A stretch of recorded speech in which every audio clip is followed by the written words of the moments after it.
Ray Brown's Talking Birds. Made possible by the generous support of the Birdwatchers General Store, Orleans, Cape Cod.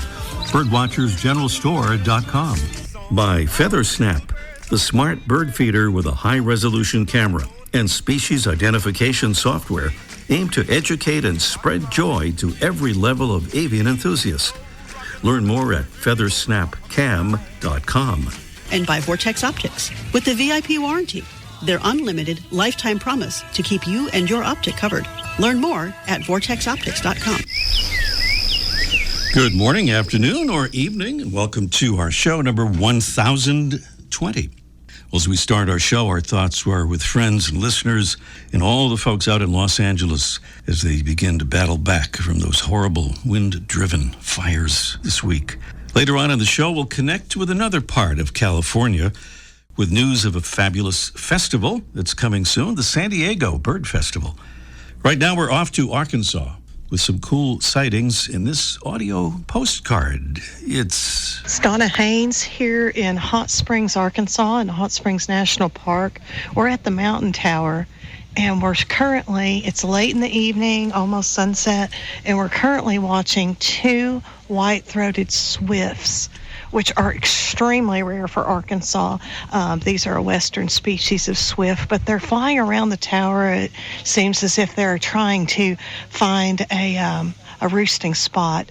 They've been being seen for about a month now up here on the Hot Springs Tower, and this is a life bird for me, so I'm very excited. I don't know if you can hear their little chittering or not. I'll be quiet for a moment and see if we can hear the chittering after this car goes by. Well, I don't know if you could hear that chitter, but there has been probably about 12 birders come today to try to see these birds, and almost everybody here, it was a life bird. So great day here in Hot Springs, Arkansas. Thanks, Ray. Bye. Thank you, Donna, there in Hot Springs, Arkansas. White-throated swift.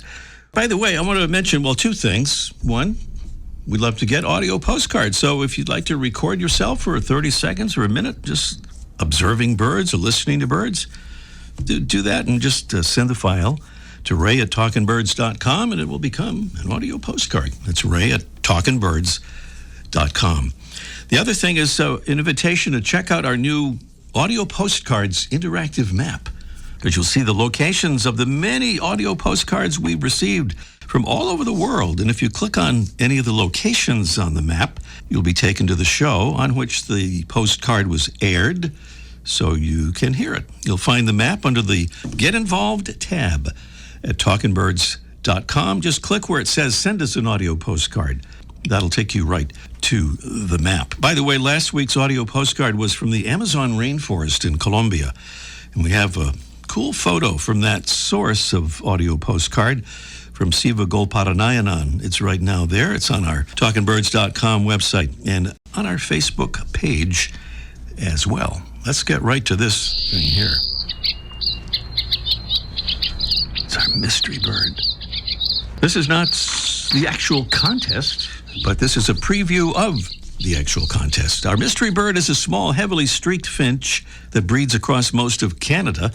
It wanders through most of the U.S., lower 48 in winter, with some year-round populations in the western states. It's brownish overall with a streaked breast, a thin, pointed bill, and a short, notched tail. The male sports yellow wing bars and yellow patches on the wings and tail, while the female displays just a bit of that yellow plumage and whitish wing bars. Our bird feeds on various kinds of tree and weed seeds, and at feeders is attracted to suet, millet, thistle, and hulled sunflower seeds. So that's a bit about our mystery bird, and prizes include a very special feeder from our friends at Brome Bird Care. That's the Brome Mega 600 feeder with the extra large tube that holds nearly 2.5 pounds of seed. It's easy to clean, and it even includes the Brome seed ventilation system to keep the seed cool and dry. And we have a 1-year subscription to the great new birding magazine, BWD. Founded back in 1978 as Bird Watchers Digest, now back and better than ever. And we're happy to have that as another prize in our Mystery Bird contest this morning.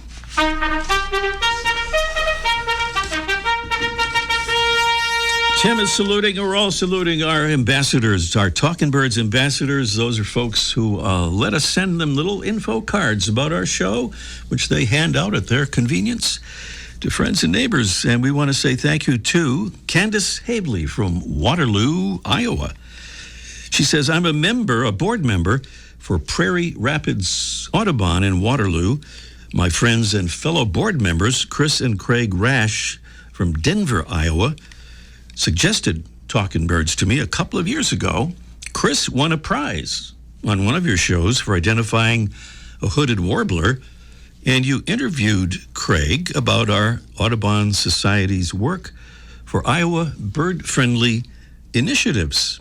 We have a link to your show on our website and tune into the podcast every week. Thank you so much, Candace, for becoming a Talking Birds ambassador. Easy to be and easy to do. Just go to talkingbirds.com and click on that all-purpose kind of Get Involved tab, and you'll see how to do it. Really easy to do. Still to come on our show today, we'll get the details on one of America's great birding events, the San Diego Bird Festival. And festival coordinator Jen Hodge will be with us to tell us about it. Also today, Mike O'Connor will join us for a live edition of Let's Ask Mike, in which we'll learn something about lost hummingbirds that find themselves in places where we maybe don't expect them to be, especially in January. And up next, a bird that often shows up unexpectedly as it pursues its vagabond fruit-eating lifestyle and displays its beauty to those lucky enough to get a good look, is today's featured feathered friend.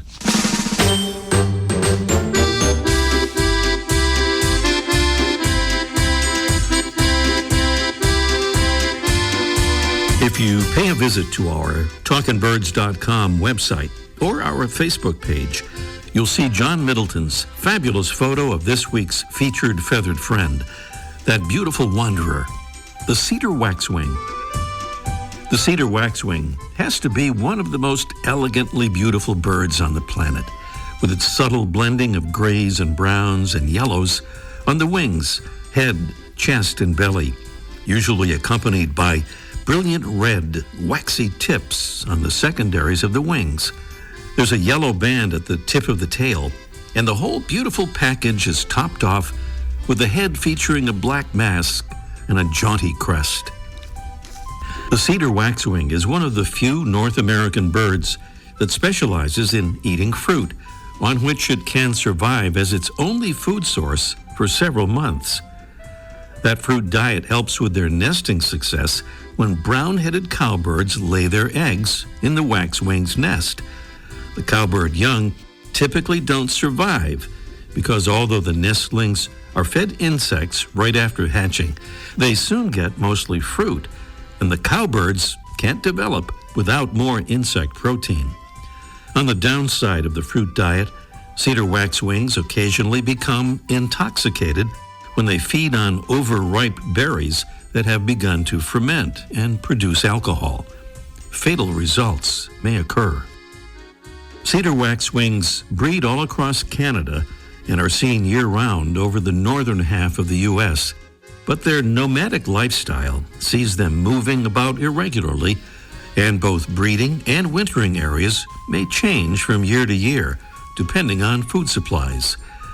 These birds make a high-pitched, thin tsee call, but have no true song. Although song helps many birds define and defend territory, cedar waxwings don't establish territories, so they have nothing to defend. Cedar waxwing populations have been stable in recent years, with increases in some areas. It's thought that those population increases are partly due to grasslands reverting to shrubland and forest, and the increased use of berry-bearing trees in landscaping. Today's featured feathered friend, the fruit-eating, elegant wanderer, Bombacilla cedrorum, the cedar waxwing. Welcome again to our show, number 1012. 2020.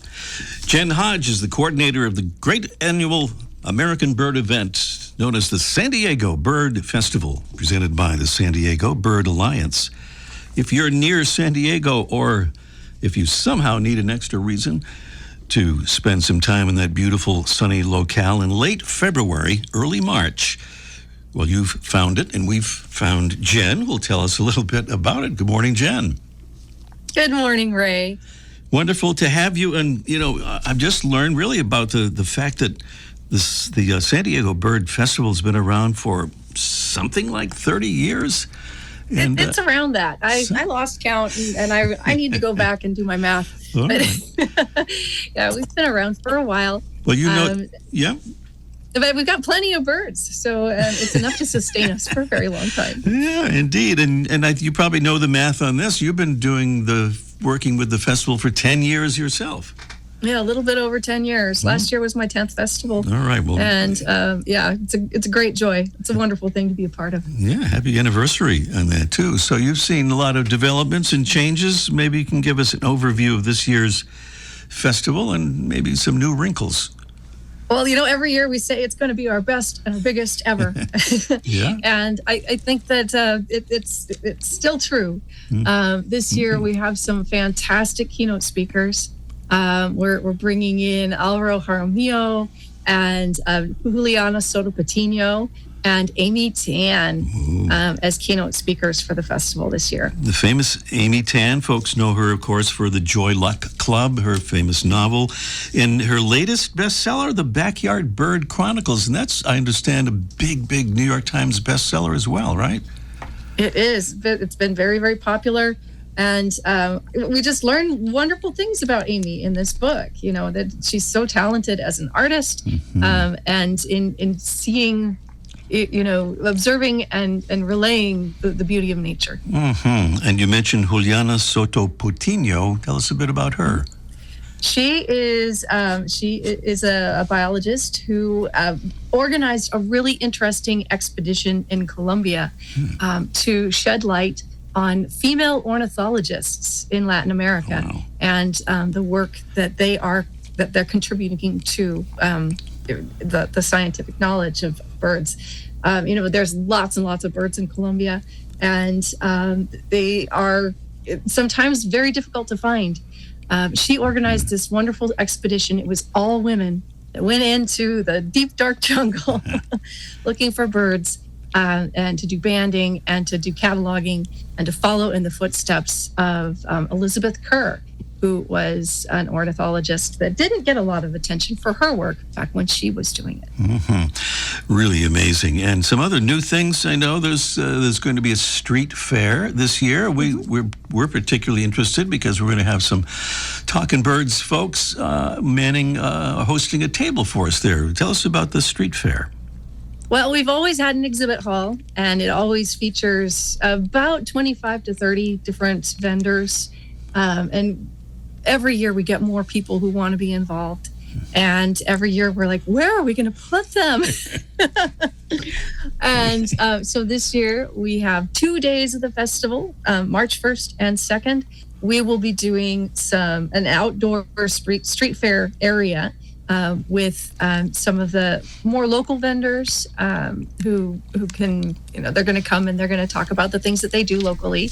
And then we have 2 other exhibit halls that are also open that will have optics and tour companies and bird feeder companies and T-shirt sellers and just about everything that you can think of that you might want to celebrate birds. A couple of other things, more programs conducted in Spanish this year. And Yes. off-site programs, I'm going to quote you here, at swanky venues, I think, right? Yes. So our keynote talks in the past couple of years have become pretty popular. And so we have been working with partners outside of the festival headquarters to host these events so that we can invite more people and just, have a nice theater to do these programs in. So the Amy Tan program will be at USD in the Shiley Auditorium. It's like a 600-seat theater, and it's just beautiful. Nice. And we're also we're partnered with the San Diego Natural History Museum for the program with Juliana Soto Patino. Wonderful stuff. Well, we have time just about some logistics here, because there's lodging available, and you have, I know, some special rates at some area hotels for attendees, and something special for kids 13 to 17, Camp Surfbird, right? Yeah. So the lodging, we are partnered with the Dana Resort and with the Holiday Inn Express in the Mission Bay area. The Dana has sold out in some of the room block. Some of the dates are no longer available. So we opened up the extra block at the Holiday Inn Express. Nice. And our website has information on how you can obtain those rooms. We're at a good rate. We've had the resort fees waived and the parking fees waived.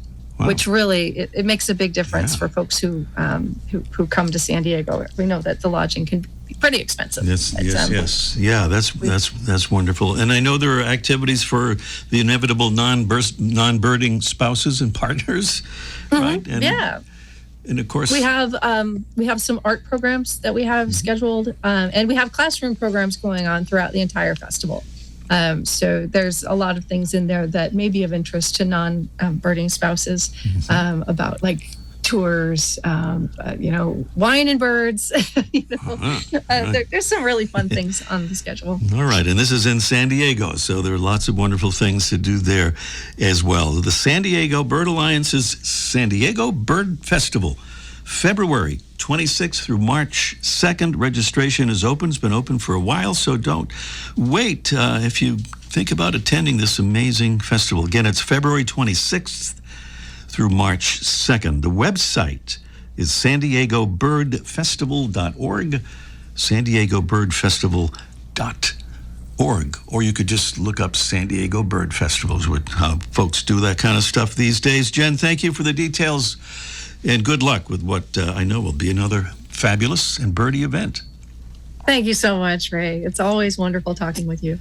Jen Hodge here on Talking Birds. And up next, it's our Mystery Bird contest in just 1 minute.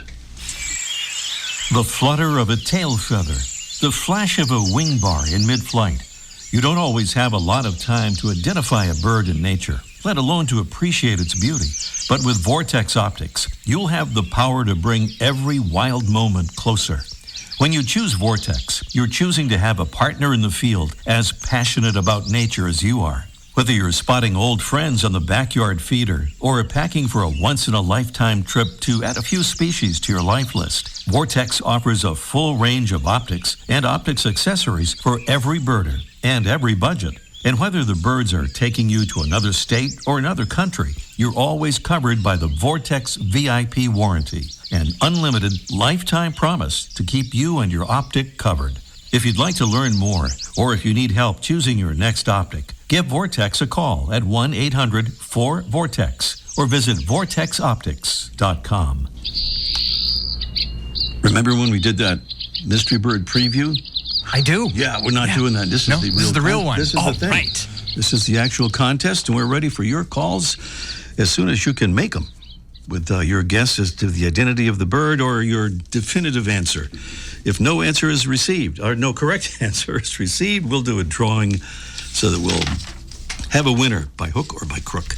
Our mystery bird is a small, heavily streaked finch that breeds across most of Canada, wanders through most of the U.S. lower 48 in winter, with some year-round populations in the western states. It's brownish overall with a streaked breast, a thin pointed bill, and a short notched tail. The male sports yellow wing bars and yellow patches on the wings and tail, while the female displays just a bit of that yellow plumage and whitish wing bars. Our bird feeds on tree and weed seeds. They'll come to your feeders for suet and millet, thistle, and hulled sunflower seeds.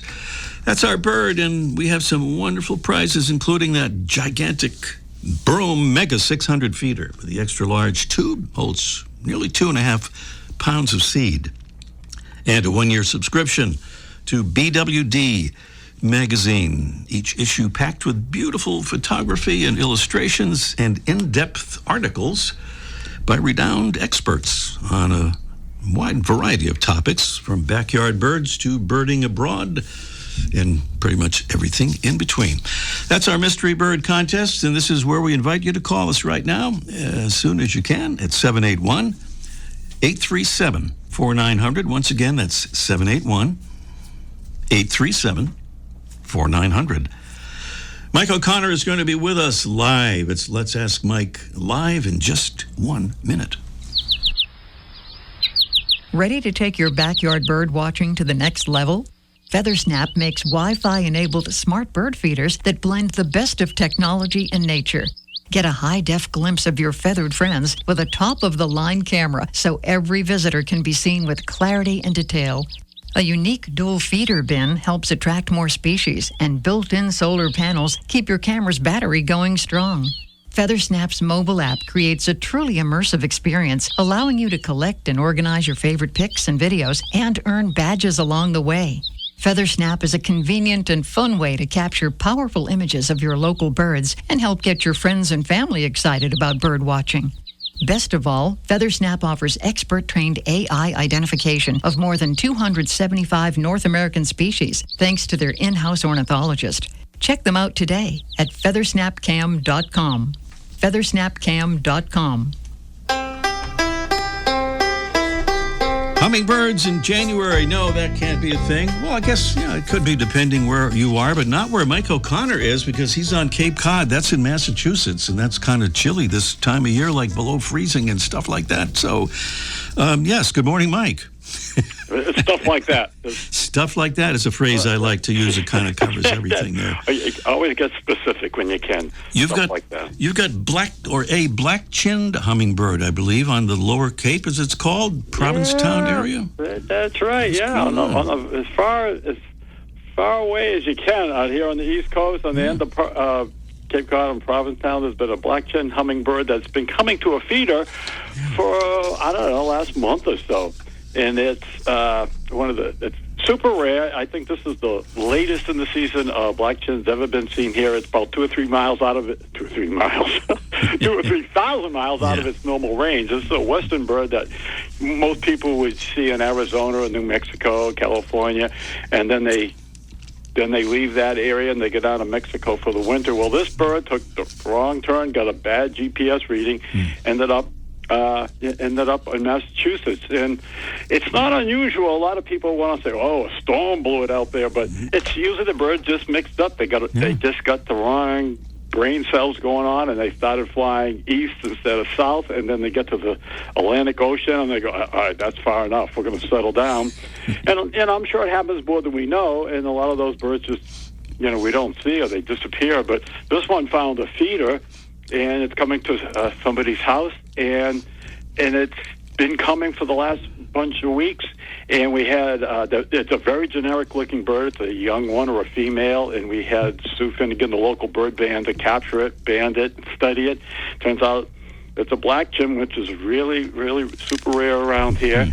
But the thing that I'm most shocked at is that the gentleman who had this bird coming went out and somehow bought a heated hummingbird feeder. I didn't even know there was such a thing, because in our parts of the world, there's no hummingbirds in the cold weather. But they actually make a couple of different kinds. One that you plug in and it keeps the nectar warm or from freezing, or you can buy one that's like an adapter that you can retrofit your existing hummingbird feeder and keep the nectar warm. And the birds can't necessarily totally survive on the sugar water that we all feed them, but they go around, they find insects, and apparently, according to Stu Finnegan, these birds are very adaptable. As long as they get some sugar, give them some energy, they go around the rest of the day looking for little tiny insects and barks of trees and little spider eggs, and they keep themselves going. They actually can put on weight as long as this nectar supply is there and gives some energy to look around. And the shocking part is, not shocking, but the amazing part is, at night, these birds have the ability to survive and it's been in the 20s here, to survive the winter night by going into what's called a torpor. It's like a daily hibernation. Hibernation is for months at a time. These birds drop their body temperature from like 100 degrees. A normal hummingbird temperature is around 100. They drop it as low as 50 degrees, which is crazy low. Like if you and I dropped our temperature, hypothermia is 3 degrees below normal. And then if we have hypothermia, we have to get blankets and hot chocolate and try to get our body temperature. These guys do it overnight, and then in the morning they wake up, and it takes them about a half an hour to get going again, and then they're good as new the rest of the day. Unbelievable. And it is. So anybody who lives in cold weather and you think you got hummingbirds coming any time of year, go buy a heated hummingbird feeder. You won't buy it from me because I don't know. Yeah, you maybe better start stocking them there. Yeah. No, in case this one bird comes back again next year. Yeah, you got to deal with that inventory, I know. All right. Michael, pretty interesting. Yeah. All right, back to next week, Ray. All right. Mike O'Connor there at the, I didn't mean to cut him off there at the end there, but we are kind of short of time here. So we're back to the mystery bird contest, I believe, and that's the mystery bird right there. 781-837-4900 is the number. And we have Donna in Detroit, Michigan. Good morning, Donna. Hello, Donna. Donna. I'm not going to say the prima donna. We know that song, but we thought we had Donna. Do we have Donna, Tim? Or we don't, not sure. Right here. Oh, there she is. Sorry, Donna. I think we forgot to pot you up, as they say in the radio business over here, to so that we might hear you. Is this the Donna that I'm thinking it is? And yes, it might be. Maybe the birding by ear, Donna. Donna, could I say your last name? Sure. It's Donna Posant, and she is a marvelous teacher of birding by ear. And if I have this right, at the University of Michigan, Dearborn? Well, you have a good memory. I can remember certain things once in a while, but not that often. But that was one of them. Well, let's say this is about remembering what the mystery bird was and identifying it for us. And what do you say, Donna? Well, if I remember correctly, I think I heard it in Tucson last year. I think it's a goldfinch. I didn't quite get what you said. Lesser goldfinch. Oh, a lesser goldfinch. Tim, is it a lesser gold? Apparently, it is not a lesser goldfinch, but that is a top quality guess for sure. Donna, thank you so much. We'll keep it quiet. Just between us. All right, Donna saying a lesser goldfinch, a really good guess. But we have Mary in Plymouth, Massachusetts, America's hometown. Good morning, Mary. Good morning. Good morning. You heard a lesser goldfinch guess. Do you have one that's a little bit closer? The yellow warbler. Which kind of warbler? Yellow. A yellow warbler. Tim has got that look of, shucks. Not a yellow warbler, but another top quality guess there. But thank you, Mary. Try us again, all right? I will okay. certainly. We're just about out of time. Should we flip the cards here, Tim, and declare a winner? Yeah, sure. Why not? Why don't you? Can you decide? It's a toss-up because I love Motown and I love Plymouth. Oh, yeah. We'll go alphabetical. Detroit, Michigan. Donna's the winner today. Congratulations. Right. Yeah. Okay, and the bird, let's not forget, pine siskin. The pine siskin was our mystery bird. Next week, we'll talk about the hurdles of dealing with nurdles. Sounds silly, but it's a serious topic. That'll be on our show next week. Thanks to our special guest engineer today, Tim McKenney. What can we say about Tim? He's a good man. A good man. He's just in a bad situation right now, and he's trying to get out of it. All right. All right. I'm trying to get out of it. Yep. We'll let him out of it for now. He'll be back again soon. I like that. Ray Brown's Talking Birds. Made possible by the generous support of the Birdwatchers General Store, Orleans, Cape Cod. Birdwatchersgeneralstore.com. By Feathersnap, the smart bird feeder with a high-resolution camera and species identification software aimed to educate and spread joy to every level of avian enthusiast. Learn more at feathersnapcam.com. And by Vortex Optics with the VIP warranty. their unlimited lifetime promise to keep you and your optic covered. Learn more at vortexoptics.com.